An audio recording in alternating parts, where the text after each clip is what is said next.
বৃন্দাবনে ভগবান কৃষ্ণচন্দ্র ছিলেন আনুমানিক 11 বৎসর। তারপর উপরে রথে করে তিনি চলে যান মথুরায়।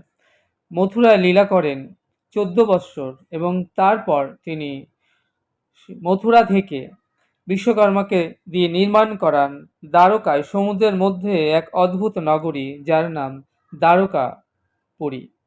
এই দ্বারকায় ভগবান লীলা বিলাস করেন 100 বৎসর।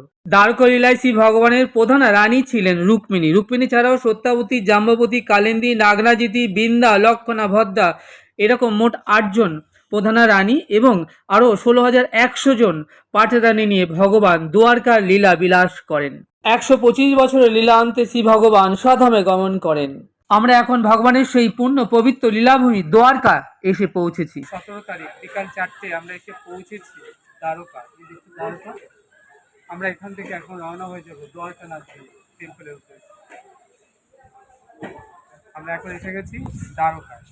তো আমরা এসে পৌঁছে গেছি দ্বারকায়। আমরা বিকালবেলা ইভিনিংয়ে দর্শন করবো দ্বারকানাথ। তো আমরা ফাইনালি এসে পৌঁছে গেছি দ্বারকায়। দ্বারকায় এসে আমরা প্রথমে যাব ভারত সেবাশ্রম সঙ্গে এবং সেখানে 5টা দিন আমরা থাকবো এবং সেখানে থেকেই আমরা দ্বারকা সাইট সিন এবং ভেট দ্বারকা সব দর্শন করব। তারপর আমরা এই 5টা দিন দ্বারকা দর্শন অন্তে রওনা হয়ে যাব বিশ্বখ্যাত দ্বাদশ জ্যোতির্লিঙ্গের অন্যতম সোমনাথ মন্দিরের উদ্দেশ্যে।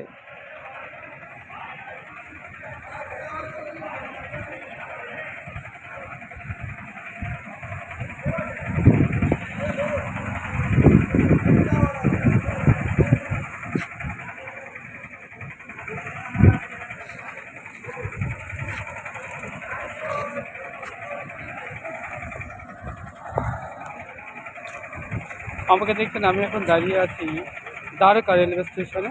এখান থেকে আমি রওনা হয়ে যাব ভারত সেবাশ্রম সংঘের উদ্দেশ্যে।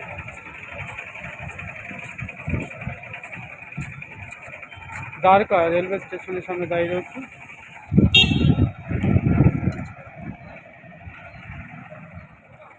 দ্বারকা রেলওয়ে স্টেশনের সামনে দাঁড়িয়ে আছি। দ্বারকা থেকে এখন আমরা হোটেলে যাব এবং তারপর আমরা ইভিনিংয়ে দর্শন করবো দ্বারকানাথ।